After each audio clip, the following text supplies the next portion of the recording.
انقلاب نہ وہ لا سکتے ہیں نہ ہم جھیل سکتے ہیں۔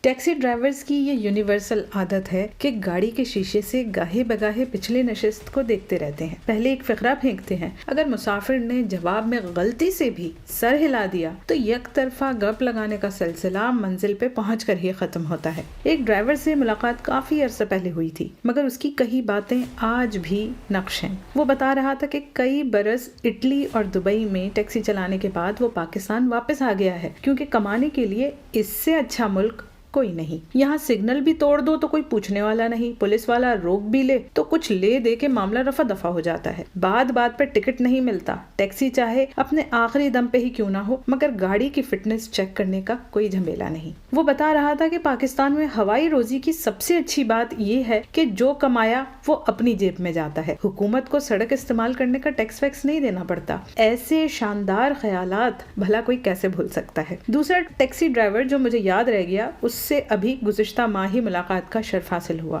یہ صاحب پاکستان میں شرعی نظام عدل کا نفاذ فوری چاہتے تھے، جبکہ طالبان کے فٹافٹ فیصلوں سے خاصے مروب تھے۔ میں نے پوچھا کہ فرض کریں سی پیک منصوبے کی کسی چینی کمپنی کو دیوانی مقدمہ دائر کرنا ہو تو وہ شرع کی رو سے کیسے انصاف حاصل کرے گی؟ وہ صاحب کہنے لگے کہ جب سامنے شرعی عدالت کا بندہ بندوق تانے کھڑا ہوگا تو سب سچ بولیں گے، پھر چاہے چینی ہو یا جاپانی۔ اس ٹیکسی میں ہونے والی گفتگو کا یہ آخری فقرہ تھا، اس کے بعد گفتگو جاری رکھنا ممکن نہ تھا۔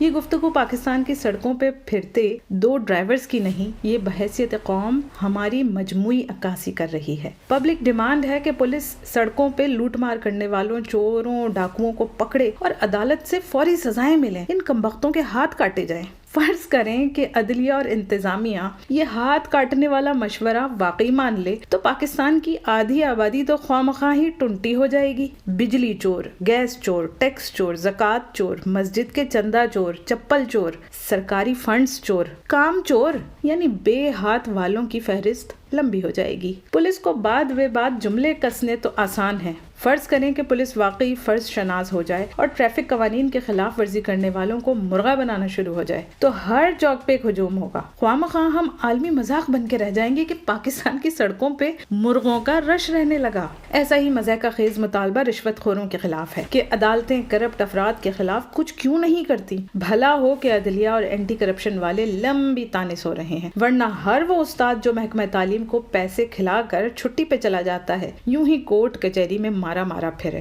مرتشی پولیس والوں کو وردیاں سنبھالنا مشکل ہو جائے، بجلی کے میٹر ریڈر بھی بچ کے کہاں جائیں گے؟ سب کو رشوت میں اینٹھے لاکھوں روپوں کا حساب دینا ہوگا۔ ایسا احتساب ملک میں انارکی پھیلا سکتا ہے۔ بھئی یہ نہ ہو تو اچھا نہیں۔ آپ اور ہم جیسے نکمے بیٹھے بیٹھے جملہ پھینک دیتے ہیں کہ جی پاکستانی عدالتوں میں جائیداد کے مقدمے نسل در نسل چلتے ہیں۔ ذرا خود سوچیں، عدالتیں فوری فیصلے کرنے لگیں تو باپ کے ترکے پہ ناک کی طرح بیٹھے کتنے ہی بھائی بے گھر ہو جائیں۔ یہ ہماری عدالتوں کی فراخ دلی ہی ہے کہ وہ بڑے ٹھیکیداروں کے مقدمے کئی برس تک لٹکائے رکھتی ہیں تاکہ بلڈر جلدی سے الاٹیز کو لابس آئے۔ سوچیں، یہاں کراچی کے ایک نسلہ ٹاور کو ڈھانا سمجھ نہیں آ رہا۔ واقعی اگر عدالتیں جاگ جائیں اور اسلام آباد کے گرینڈ حیات ٹاور کو گرانے کا حکم دے دے تو کتنے سیاستدان، سابق جرنیل اور بیوروکریٹ اپنی کمائی کے کروڑوں روپوں سے محروم ہو جائیں گے۔ نظام انصاف کی گہری نیند میں ہماری بھلائی ہے اور کچھ نہیں۔ عدالت جنگلات پہ بنے بحریہ ٹاؤن راولپنڈی یا قبضے پہ بنے بحریہ ٹاؤن کراچی کو گرانے کا حکم دے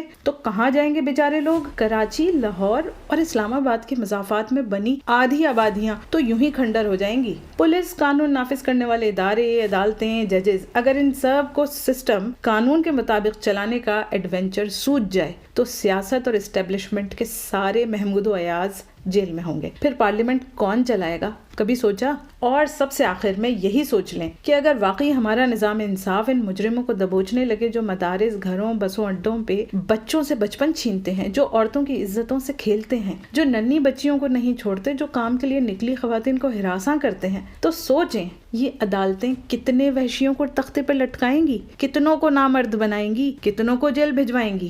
ہمارے معاشرے کی طرح ہماری عدالتیں اور قانون نافذ کرنے والے ادارے بھی اسٹیٹس کو یعنی جہاں ہے جیسا ہے کی بنیاد پہ سسٹم کو دھکا اسٹارٹ چلا رہے ہیں۔ ہم سب انہیں سدھرنے کے تانے تب دیں جب ہم بھی اسی قانون کا ڈنڈا کھانے کو تیار ہوں۔ انقلاب نہ وہ لا سکتے ہیں اور آ جائے تو ہم جھیل نہیں سکتے۔